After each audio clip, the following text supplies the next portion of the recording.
though, because I want to say early game going, especially with Joy, T on this Joy, to be able to kind of get the amount of clear from the lane and then be able to join his team. But then you have a Joy with all of these dashes with against a Phoveus. I'm gonna have to put this one right down the middle right now. It's gonna be game 1, BTK versus Area 77. Both of these teams have something to prove, something to say here, and something to establish. And exactly, establish 3rd place or 4th place. It comes down to these two teams battling out here, and it's nice that if not they lose to another team or win against another team to change it, they're going head to head to decide 3rd place here on really fresh picks that we haven't seen before. Maybe they played them in scrims, maybe they're comfortable on them, but on the main stage, we haven't seen how this plays out yet.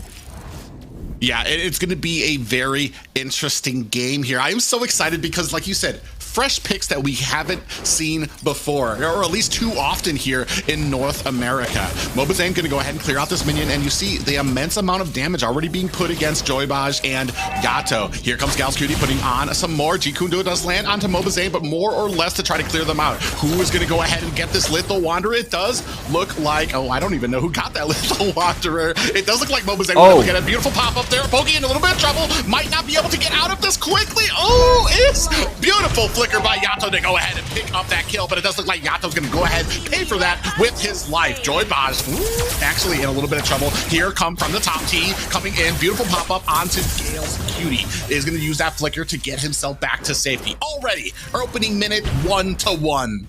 Very back and forth in that mid lane. It's felt like very even, and this joyboj lands a really good thing, but it's traded back kill for kill, right? And I think some players, especially Zane, gets to farm a little bit here, but let's talk about what we do know. And what we do know is that Brody has an immense pressure and advantage in the laning phase against the 1-1, and you're going to look for that Brody to have even more effect. I want to see what team comes down here and babysits. If it's for the kill of 1-1, or is it to protect the 1-1, and what teams will decide to do around that lane matchup. Well, it also kind of comes down to, Galscutie in a little bit of trouble here, taking a whole bunch of damage from the dashes from T.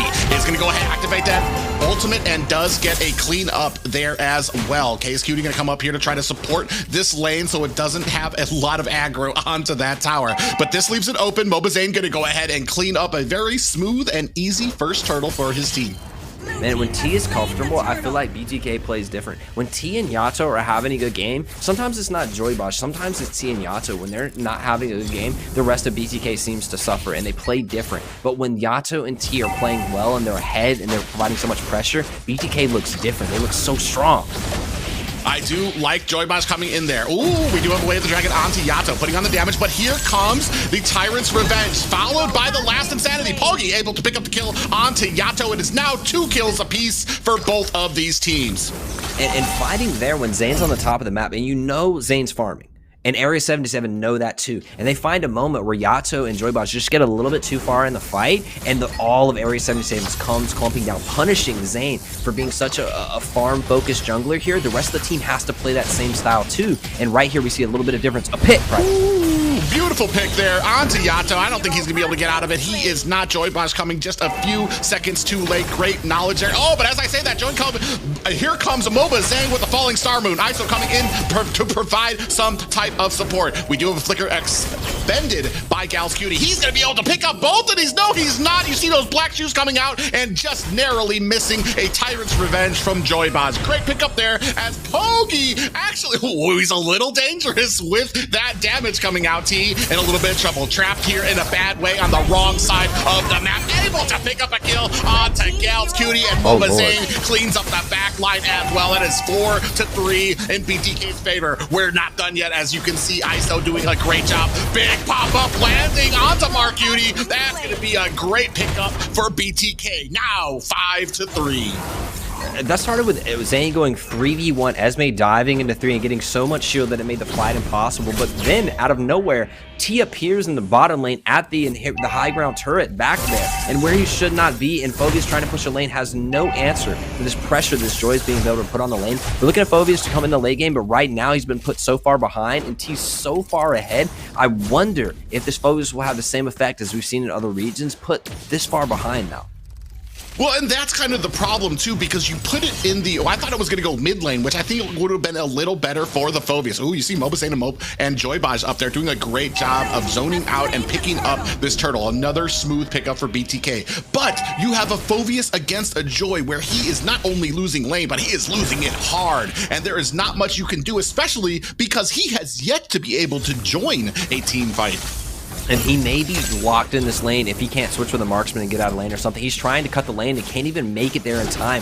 On the other side, T's already cleared it and he's looking to join fights. He's looking at the rest of the map. What else can he do on the map? He decides to go back to the lane. That's because there's no objective to fight for. Zane's already cleared his bottom jungle and he's going to look for more. The way that BTK starts to move around the map around camps and gold and XP is so intelligent to me sometimes. Ooh, beautiful Tyrant's Revenge comes out there as well. Way of the Dragon does land onto joyboj, taking a heap of damage. He is going to use that flicker to get himself away. Last Insanity is out. joyboj might be taken out. He does get taken out, but is Pogi going to be able to get away? Not here, as ISO picks up the kill for him. That is 6-5, a 1-for-2 trade, not in favor of BTK, going well for Area 77 in that exchange. Look at the extension, though, of the play here. Yeah, Zane goes back to farm. They know that. We're going to look for another pick. Now, Wamwan stuck under a turret. They look for it, but T's already here from the top lane. Yeah, from the top lane, putting on the damage here. He comes in. Marcuti actually might be in a little bit of trouble, taking a heap of damage. Galscutie tries to come in to make a punishment for T. ISO on the back line. Oh, look at that damage from K-Cutie, and not enough. ISO wisely disengaging. joyboj does warm up the band. Galscutie does get popped up. Here comes a Tyrant's Rage as well, and that might be all she wrote. Galscutie with the G-Kundo is going to use the kind of concealed play. joyboj not able to pick up the kill. Cho barely squeaks out of that one and survives, but honestly, a good move down from joyboj to know that they're going to pick on this Wamwan, and finally does in a cleaning the kill. Although extended, Gals? Ooh, Galscutie with a play. Yato tried to come in there and interrupt the quick ride home, but thankfully, Galscutie with a great outplay does land away the dragon and is able to use that sudden CC to skip his way to freedom. Man, Cho seems like he's got a health bar after his health bar, right? After the last one's done, he feels like he still doesn't die. He just keeps going. Squeaks away again, and I was going to talk about what can Area 77 do with that pressure. All they're able to do is farm a little bit of top on Brody. They actually lose a turret and extension after that play. This might be all she wrote for K-Cutie, who does get taken down, and this is going to be a big push for the mid tower. Pelgi's trying to come in here, does catch a falling star moon for his efforts. You do see that Jace is here, but still not able to make anything really happen yet. Yeah, and I'm looking for Joshi. I'm wondering when he goes into this, but right now, like, as a Phobius, I wouldn't want to dive onto a T that's 3-0 or an ISO who's 2-0. Zane, 2-0, going to eat up all that shield that Phobius is going to... I don't see it right now, and it looks so good from this counter pick, and it just didn't execute. We talk about that in draft. These teams may draft well, but you got to get in the game. You got to make it work in game, and right now, BTK is running away with this. Now they sit 4K gold and starting to steal camps. Yeah, starting to steal camps, and there's not really much you can do after that. Luckily, there, Pogi still able to pick up that orange buff. Now moving on to his purple, but man, you said it already. It comes down to the execution. You could have the best draft in the world, but if the execution isn't there, like we've said, Phobius has not really been able to lead lane. We might have some glimmers of hope as we kind of transition out of the laning phase and start going into team fight central here. As we see there, joyboj actually taking a heap of damage. Does try to flicker in with a Tyrant's Rage, not able to make the connection. Ooh, joyboj eats a little bit of torn apart memories there, but not enough to cost him his life. And you do see the rest of BTK going to go ahead and be zoned out. It's T on this pick, and I was just thinking as we were talking about that, what's different here? Why isn't the Phobius working like we've seen it work in other places? And it's T. He is too far ahead in the game. He doesn't care if Phobius dies. He doesn't care if you're under a turret. He's going to go kill you anyway. 3-0. Has the Mystic Shop. Is going to be able to get a lot of items very quickly. The Vengeance if he gets in a little bit of trouble. And he's such a powerhouse teaming up with Zane, and they're so far ahead right now. They look to pressure even more on this lane. Yeah, you see joyboj had to go in there, but did execute out a flicker. Here comes Jace. Is going to be executing that demonic force. Is it going to be enough? Not so many more dashes. He's still kind of coming in. Does he have the damage? This is the time to show it. He's still coming in there. You see MOBAZANE coming in with a falling star moon of his own. Pogi gets a decent amount of damage, and Lord T does get taken out. joyboj going ahead, tuning up the bands there. We do see a beautiful way of the dragon does land out of Jace, who gets taken out. Pogi powerless to do anything but watch. The rest of Area 77 going ahead and putting on the defense to try to protect this middle lane. Yeah, and while all that's happening, all that pressure from BTK is going on, it's ISO 1v lording over there, taking the lord for himself, no jungler needed because Area 77 don't have any pressure on the map, no vision. They probably didn't know that was going on because BTK is throwing so much. It's like they have a 6th man playing, or that the Gauss QD side has 1 less man playing. And what a good move out of Yato to steal the way of the dragon to dive and get out with that slick play from Yato.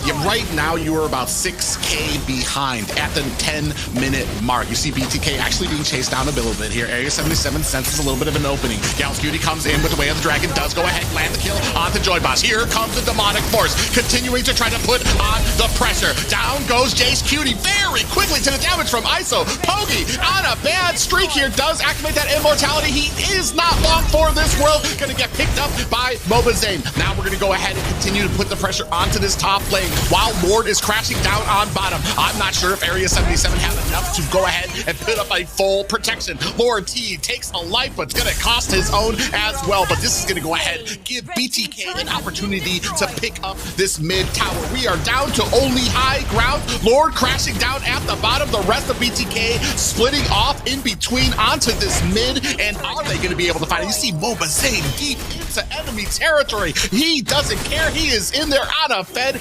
Esmeralda, still a little bit of health left on these high ground towers, and it does look like BTK gonna look for a little bit of an exit, or are they still? I don't think they're done playing around here. They're gonna go put again. On a little bit more pressure. They have a little bit of a minion wave. Are they gonna come in there? Oh, beautiful flicker comes in there. Tyrant's Rage comes down, lands on a few people. Still a little bit of health left on this tower. They haven't targeted the tower. This might be it. Last Insanity comes out, is not gonna be enough to take down Yato. MOBAZANE goes down, and now they might be on the defensive as you see Area 77 starting to push in deeper.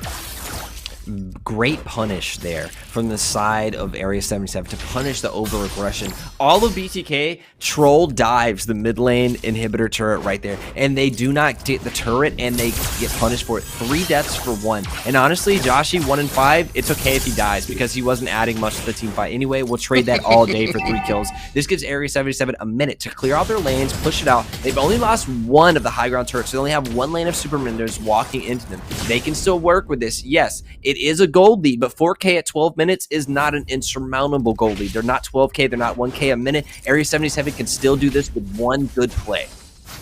Yeah, and they're doing such a great job right now, maybe taking advantage of kind of maybe a little bit of a misplay from BTK, trying to really push into that mid tower when most, especially teams with their type of experience, would have turned back and just gone for the waiting game when it comes to this Lord. Yeah, and you're going to see them. They have the pressure here, but the problem is the Kufra's already got vision. joyboj is in the bushes and not sure if they know he's there. This could be a terrible set for them. As you see T rotating down, he's going to keep eyes on Phobius, but he's now got a nasty flank. They have to know somebody's there. Gauss Cutie does go ahead and sidestep that Tyrant's Revenge, but he's still taking a heap of damage. Going to use that flicker, but in the back lane, you can see T go ahead, take down a big amount of damage for the side of Area 77, and now they are forced to disengage, while you can see MOBAZANE on his own with the big meal of the Lord going into his favor. Now we go ahead and put the finishing touches onto this high ground tower. Is it going to be enough? Does Area 77 have what it takes to withstand this, what could possibly be the final push? Right, Lord's coming down, and it will be a Luminous Lord because it was taken after 12 minutes. So, unfortunately for them, it doesn't go into the top lane where it could charge into the turret and clean it up. It goes into the bottom lane. So, they're probably going to use Lord as the 6th man here and push the other waves and play in bushes and try to get a pick so they can make this, as Private said, the final push. They need an opening. BTK could probably dive them 5v5 and win this, but they want to do it cleanly. Why give your opponent that chance when you could just take the game completely out of their hands? Yeah, speaking of 6-man, you can see it starting to line up with these lanes. Next, final high ground tower does get picked up by ISO. Is that going to be enough? We're starting to play the little bit of a baiting game here. We do have them corner Area 77 a little bit flustered. Can they manage this defense? You can see a lot of damage coming onto the core. Is a pop-up does land onto them. Here comes the crossbow attack, and that's going to be all she wrote. BTK walk away from game 1 victorious. Refreshing to see, and all BTK fans breathe a sigh, a collective sigh of relief because they didn't lose game 1 against Area 77. Now, Area 77 could run it back, but what a great